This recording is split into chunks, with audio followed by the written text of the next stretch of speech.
औज़ुबिल्लाहिमिनश्शैतानिर्रजीम बिस्मिल्लाहिर्रहमानिर्रहीम अस्सलाम वालेकुम वरहमतुल्लाहि वबरकातुहू। Hello friend, hello FMS family. उम्मीद है कि आप सभी ठीक होंगे और खैर वाफियत के साथ होंगे। एक बार फिर आपको वीकली फोरकास्ट में हम वेलकम करते हैं और ये वीक स्टार्ट हो रहा है 4 अगस्त 2025 और 8 अगस्त 2025 तक। और इस वीक में हम देखेंगे ऐसी कौन सी इंपॉर्टेंट फंडामेंटल हैं जो कि मार्केट के ऊपर असरअंदाज हो सकती हैं। इसके अलावा गोल्ड की नेक्स्ट पॉसिबल मूव क्या हो सकती है, डीएक्सवाई को भी शामिल करेंगे और डिफरेंट एंगल से हम देखने की कोशिश करेंगे कि आने वाले टाइम फ्रेम में गोल्ड क्या कर सकता है। तो गाइज कनेक्टेड रहें एंड तक, नॉलेज से भरपूर एपिसोड है। मैं हूं इरफाक अहमद साकी और आप देख रहे हैं EFM ट्रेड। मिलते हैं इस ब्रेक के बाद।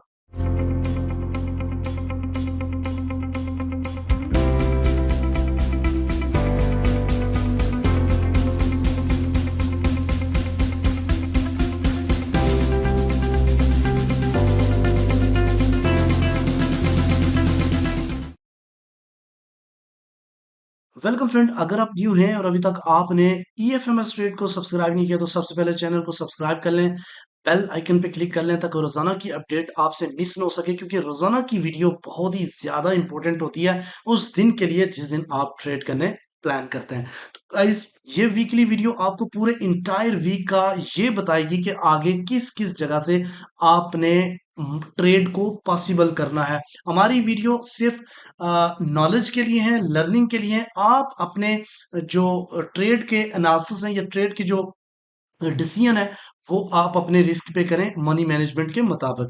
तो गाइस चलते हैं इंपॉर्टेंट की तरफ। सबसे पहले मैं आपको बताऊं कि अगर आप फॉरेक्स सीखना चाहते हैं, जो कि जरूरी भी है क्योंकि ये भी दूसरे बिजनेस की तरह ही है, लिहाजा इसको सीख के करेंगे तो बहुत अच्छे से कामयाब होंगे। और सीखने के लिए हमारा 7th बैच इसी नेक्स्ट वीक में स्टार्ट होने जा रहा है और उसमें कुछ स्लॉट्स बाकी हैं और मैं कोशिश करूंगा कि 80% से ज़्यादा आपको डिस्काउंट दूं ताकि आप ज़्यादा से ज़्यादा सीखने की तरफ अपना माइंड सेट करें।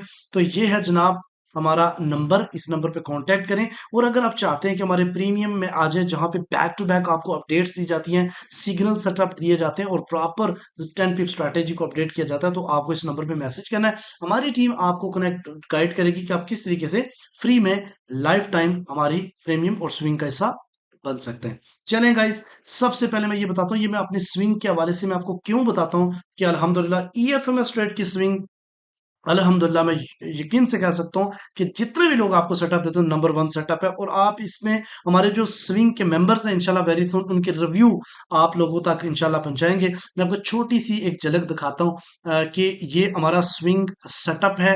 और ये हमने देखिए, स्विंग का मतलब लॉन्ग टर्म सेटअप होता है, शॉर्ट सेटअप नहीं होता।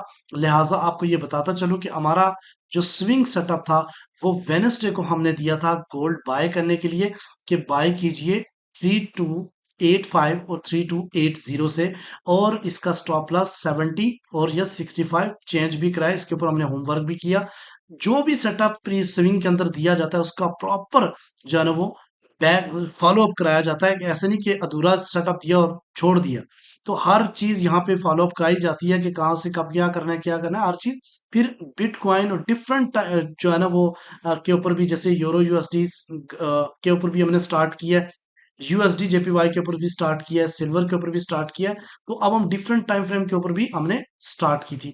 तो ये मैंने एक वीडियो डाली थी, एक क्लिप पिक्चर डाली थी कि यकीन करें कि 1 साल पहले भी गोल्ड पे मैंने स्विंग का सेटअप दिया था। आप देखें वो भी 2460 और 2456 से बाय का ही था।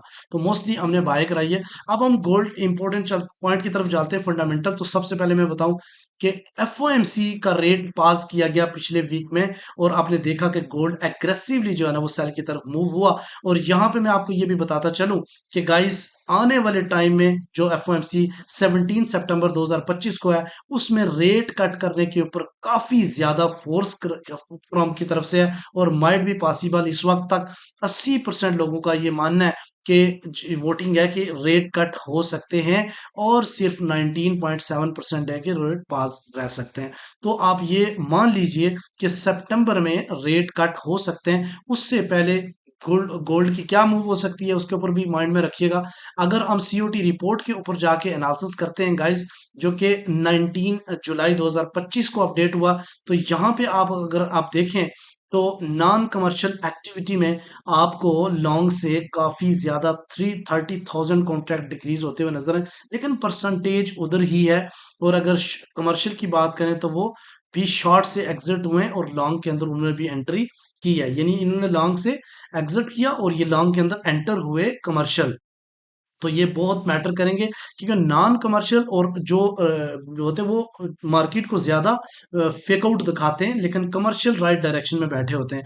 तो आप यहाँ पे देखिए तो 44,000 डिक्रीज हुआ है गोल्ड का प्रीवियस जब ये डेट थी, तो उसके बाद मार्केट की जो लास्ट फ्राइडे की मूव थी, ऑफ कोर्स वो एनएफपी के प्रेशर की वजह से मूव थी। ठीक है, तो गाइस अब आगे चलते हैं कि आने वाले वीक में जो कि 4 अगस्त 2025 से लेके 8 अगस्त 2025 तक है, इसमें सिर्फ दो बड़ी हाईली न्यूज हैं। एक न्यूज आपकी चूंकि डिफरेंट छोटी छोटी न्यूज तो काफी ज्यादा है, लेकिन हम हाई और मीडियम न्यूज को कंसीडर करेंगे। तो ट्यूसडे वाले दिन एक आईएसएम सर्विस पीएमआई का डाटा है, और थर्सडे वाले दिन एज यूजुअल अनएम्प्लॉयमेंट का क्लेम का डाटा। तो सिर्फ ये दो डाटा आने वाले वीक में होंगे, यानी कि फंडामेंटली कोई खास खबर नहीं है। लेकिन जितने इस वक्त टैरिफ हो के अप्लाई हो रहे हैं इंडिया के ऊपर, कनाडा के ऊपर डोनाल्ड ट्रंप कर रहे हैं, उस वो भी एक गोल्ड के ऊपर इफेक्ट डाल सकता है। और याद रखिएगा क्रिप्टो मजीद क्रैश कर सकता है, इसके ऊपर भी मैं आपको बाद में इंशाल्लाह वीडियो बना के भेजूंगा। अच्छा, अब हम चलते हैं गाइस सबसे पहले टेक्निकल एनालिसिस के ऊपर। तो सबसे पहले मैं आपको बताऊं, एक चीज गाइड करूंगा। सबसे पहले ये हमारा वो चार्ट है जब पिछले वीक में मैंने बनाया था, और उस वक्त बताया था कि गोल्ड का ट्रेंड बेरिश है, बट आपने बाय इस जगह से करना है। याद हो या नो, ये वही चार्ट है, मैंने बिल्कुल चेंज नहीं किया, आगे मैं बताऊंगा, लेकिन ये प्रीवियस चार्ट ही है। अगर आप में से किसी को याद हो तो कमेंट सेक्शन में यस का बटन जरूर दबाएं। तो यहाँ पे देखें तो मार्केट ने डाउन साइड की तरफ आके इसी जगह से आपको, हाँ, थोड़ा बहुत मैनिपुलेशन हुई है जरूर, नीचे फेकआउट दिखा के फिर मार्केट अपसाइड की तरफ आ गई। अब आगे क्या होगा इसके ऊपर हम बात करते हैं।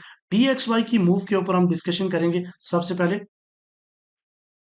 गाइज ये डीएक्सवाई का वीकली चार्ट है, और वीकली चार्ट में आप देख सकते हैं कि मार्केट ने एक जो स्पाइक ऊपर दी थी, और ये मार्केट का लास्ट ब्रेकआउट था, उस सेलिंग जोन से ही मार्केट डाउन साइड की तरफ गई है। वीकली है।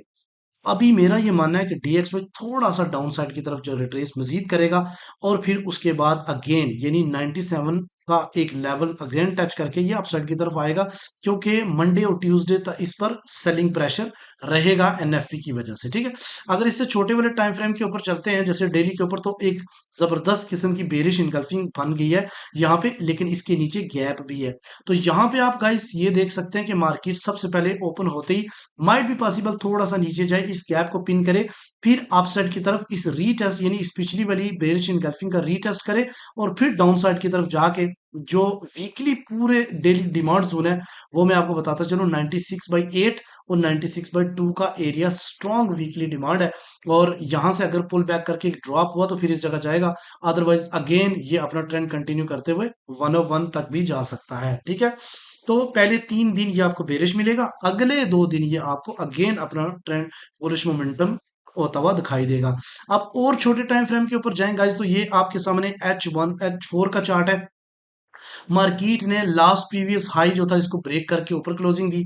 अब एनएफपी की वजह से क्रैश हुआ, और आपको याद होगा फ्राइडे वाले दिन मैंने बताया कि एक लंबी लाइन आपको देखने को मिलेगी, और ये लंबी लाइन ने एक स्ट्रॉन्ग किस्म का एक फेयर वैल्यू गैप बनाया। अब मार्केट देखें तो ये एक बेरिश इनगल्फिंग है, ये बेरिश इनगल्फिंग।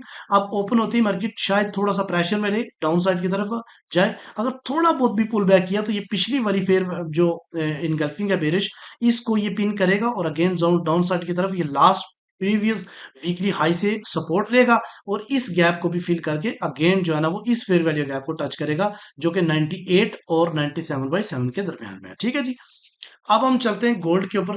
ज्यादा लंबी स्टोरी नहीं बताऊंगा, टू द पॉइंट बात करूंगा, और आपने उसी पे रहना है। सबसे पहले हम बात करेंगे मंथली के ऊपर। तो आपको पता है कि पिछला महीना क्लोज हो चुका है जुलाई का। जुलाई के महीने में गोल्ड ने अपसाइड भी दिखाया और लो भी दिखाया, और क्लोजिंग आपकी जो है ना वो एक डोजी टाइप में, बेरिश डोजी टाइप में हुई है। लेकिन पहली तारीख में ही जाके गोल्ड एक एनएफपी नेगेटिव आने की वजह से एक स्ट्रॉन्ग मोमेंटम इख्तियार करता हुआ दिखाई दिया।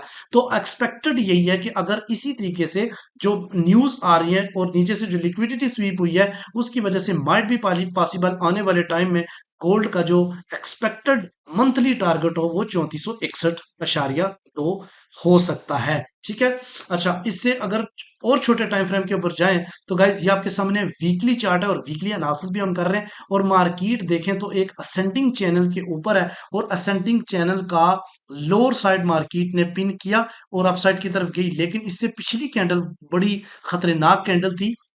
ये मैंने पिछली वीडियो में बताया कि अगर वीकली कैंडल आने वाले टाइम में इससे और नीचे क्लोज होगी तो फिर मार्केट जो है ना वो इस जगह पे जो लो लिक्विडिटी गैप है इस जगह से आपको बाइंग दे सकती है। लेकिन ओवरऑल में अगर आप बात करूं तो मार्केट स्टिल इस एरिया में रेंज ही कर रहा है और इस रेंजिंग ब्रेक होगी तो एक नया हाई और एक नया डिप देखने को मिलेगा। लेकिन अभी मार्केट ओपन होते ही क्या करोगे ये मजीद छोटे टाइम फ्रेम के ऊपर मैं बताऊंगा, लेकिन ऑनेस्टली बता रहा हूँ 3325 is the best option for buying and target आपका होना चाहिए 3450। ठीक है।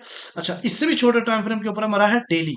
अब डेली पे आपने मेरी बात तवज्जो के साथ सुनी है, जितना छोटे टाइम फ्रेम के ऊपर जाएगा आपने उतनी ही तवज्जो के साथ मेरी बात सुननी है ताकि करीब करीब आपको अपॉर्चुनिटी मिल जाए। सबसे पहले आपको ये बताता चलूं, ये लिक्विडिटी एरिया है जिस पर एक दफा ग्रैब बनी थी और एक बार मार्केट यहां से ड्रॉप हुई, दूसरी बार मार्केट ड्रॉप हुई, ऑलमोस्ट तीसरी बार इसके पास आई ड्रॉप हुई, अब चौथी बार जाएगी तो ये कंफर्म ब्रेक होगा। ये याद रखना, ज्यादातर आप दो बार भरोसा कर सकते हैं, तीसरी और चौथी बार आप उस एरिया पर ज्यादा भरोसा नहीं कर सकते। सबसे पहले आपको ये बताता चलूं, मार्केट डाउन साइड की तरफ आ रही थी, लो लिक्विडिटी ग्रैप एरिया था, यहाँ पे मार्केट ने एक लिक्विडिटी क्रिएट करी हुई थी जिसको ग्रैप किया मार्केट ने और अपसाइड की तरफ गई।